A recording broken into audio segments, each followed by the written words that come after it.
आइए अपनी इडियम्स की सीरीज़ को आगे बढ़ाते हुए आज देखेंगे एक बहुत ही कॉमन इडियम जो कि बहुत ही आसानी से इस्तेमाल किया जा सकता है। इडियम है द लायंस शेयर। अब जैसा कि हम लोग को इडियम्स के बारे में पता है कि अगर आप इसके लिटरल मीनिंग को देखेंगे तो इडियम्स हमें क्लियर नहीं हो सकते, कभी हम उसके सही मीनिंग तक नहीं पहुंच पाएंगे। तो मीनिंग समझने के लिए दो सेंटेंसेस देखते हैं। पहले, despite the groups efforts he received the lion's share of the credit for the success. He wanted the lion's share in his ancestral property. क्या मतलब निकल रहा है? अगर आप सेंटेंसेस को भी देखें तो कहीं शेयर की बात हो रही है और the lion's share. The lion's share का मतलब है मेजर पोर्शन और कभी कभी the largest part of something. तो किसी चीज का जो सबसे बड़ा हिस्सा है।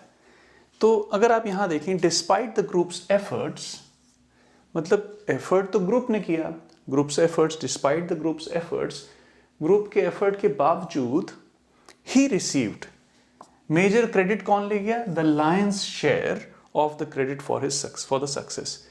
इन ही रिसीव्ड, ये जो भी हो, कोई भी हो सकता है, जॉन है ये।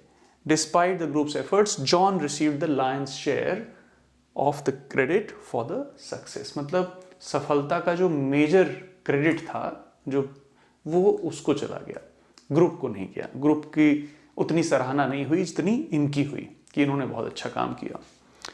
He wanted the lion's share in his ancestral property, मतलब अपने पुश्तैनी जो प्रॉपर्टी थी इनकी, उसमें इनको लायंस शेयर, मेजर पोर्शन चाहिए। He wanted the lion's share, उसको अपनी प्रॉपर्टी में, पुश्तैनी जो प्रॉपर्टी है उसमें मेजर पोर्शन या लार्जेस्ट पार्ट चाहिए। तो बहुत आसानी से समझा जाने वाला एक इडियम है। ऐसे आप समझ लीजिए कि एक शिकार जब होता है तो शेर जो होता है सबसे बड़ा पार्ट मांगता है।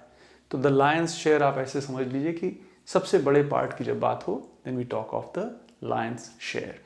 आई hope this discussion helps you. कहीं कोई कमी रह गई हो, आपको कुछ समझ में ना आया हो, please let me know in the comments. I will be very happy to explain it further. I hope it helps. Take care.